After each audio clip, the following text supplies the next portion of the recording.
আসলে খুবই কষ্ট তখনই লাগে যখন কোনো মুসলমান ভাই, কোনো দিনী ভাই এসে জিজ্ঞাসা করে, হুজুর ইমান কি ভেঙে যায়? ইমান ভাঙ্গের কি কোনো কারণ আছে?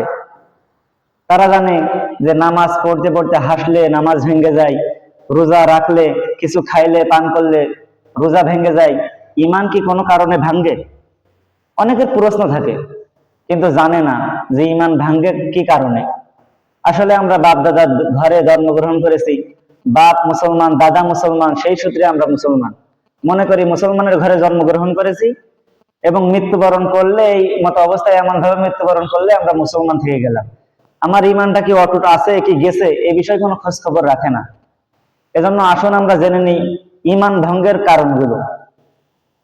ইমান ভঙ্গের অনেক কারণ আছে, তার ভিতরে দুই একটা বিষয় আমরা এখন আলোচনা করব, যেগুলো খুবই গুরুত্বপূর্ণ বিষয়।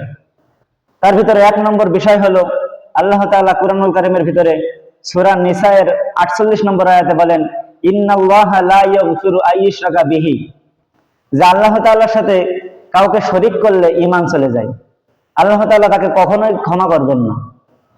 দ্বিতীয় নম্বর কারণ হলো, আল্লাহ তাআলা কুরআনুল কারীমের ভিতরে বলতেছেন, ওয়ামান লাম ইয়াহকুম বিমা আনজালাল্লাহু ফাউলাইকা হুমুল কাফিরুন, যে আমি যা অবতরণ করেছি এই অনুযায়ী যদি বিচার ব্যবস্থাপনা না হয়, এই অনুযায়ী যদি বিচার না করা হয়, তাহলেও তার ঈমান চলে যায়। কিন্তু আমরা বলি এখন আধুনিক যুগ, এখন কি সেই পুরনো বিচার ব্যবস্থা চলবে? আপনি মুসলমানের সন্তান, আপনার মুখ থেকে এই কথা কেমন ভাবে বের হয়? আপনি নিজেও জানতেছেন না যে আপনার এই কথার মাধ্যমে ঈমান চলে যাইতেছে। তাহলে গুরুত্বপূর্ণ দুইটা বিষয় জানলাম। আরো বিষয় আছে, কোরআনের ভিতরে আছে, কুল আবিল্লাহি ওয়া আয়াতিহি ওয়া রাসূলিহি কুনতুম তাস্তাহজিউন। তৃতীয় কারণ, মুহাম্মদ সাল্লাল্লাহু আলাইহি ওয়াসাল্লামকে অস্বীকার করা বা উপহাস করা। রাসূল সাল্লাল্লাহু আলাইহি ওয়াসাল্লামকে নিয়ে কটূক্তি করতেছে। নাস্তিকরা, বেঈমানরা, কাফেররা তারা তো কটূক্তি করতেছেই, আমরা মুসলমানরা সেইগুলো শুনতেছি। আফসোসের বিষয়, কিন্তু আমরা বুঝতেছি না, আমার অজান্তে আমার ঈমান চলে যাইতেছে। চতুর্থ নম্বর বিষয় হলো ধর্ম ত্যাগ করা, ধর্ম পরিবর্তন করা। আল্লাহ তাআলা কুরআনুল কারীমের ভিতরে বলতেছেন, ওমাই ইয়ারতাদ মিনকুম আন দীনিহি ফায়ামুত ওয়া হুয়া কাফিরুন ফাউলাইকা হাবিতাত আমালুহুম, যে ব্যক্তি ধর্ম ত্যাগ করলো তার সমস্ত আমল বরবাদ হয়ে যায়। পিছনে যা আমল করছিল ওই সমস্ত আমল আর তার থাকে না, সব নষ্ট হয়ে যায়। আর কাল কিয়ামতের ময়দানে ওই ব্যক্তি অতল তলে চলে যাবে জাহান্নামের। এই জন্য কাফের যদি কেউ হয়ে যায়, কেউ যদি মুরতাদ হয়ে যায়, এখন বিভিন্ন ইহুদি খ্রিস্টানদের মিশনারি চলতেছে, তারা মানুষকে দাওয়াত দিতেছে, মুসলমানের সন্তানদেরকে দাওয়াত দিতেছে যে আমাদের ধর্মে আসো, আমাদের কথা শোনো, আমাদের নিয়ম অনুযায়ী চলো, তোমার এখনই ইসলাম পরিবর্তন করা লাগবে না।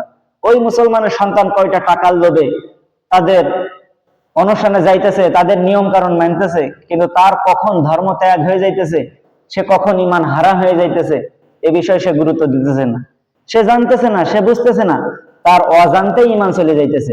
আরো একটা গুরুত্বপূর্ণ বিষয় আছে, কুরআনুল কারীমের ভিতরে আছে, যালিকা বিআন্নাহুম আমানু সুম্মা কাফারু ফাতুবিআ আলা কুলুবিহিম, যে ওই সমস্ত ব্যক্তি যারা ঈমান এনেছে অথবা আবার কাফের হয়ে গেছে, ফাতুবিআ আলা কুলুবিহিম, তাদের কলবের উপরে মোহর মেরে দেওয়া হয়েছে, তাদেরও ঈমান চলে গেছে। প্রথম ঈমান আনছিল কিন্তু গুমরাহের পথে আবার চলে গেছে। এজন্য আমাদের ঈমান কিসে আসে কিসে যায় এগুলো আগে জানা দরকার, সেই অনুযায়ী আমল করা দরকার।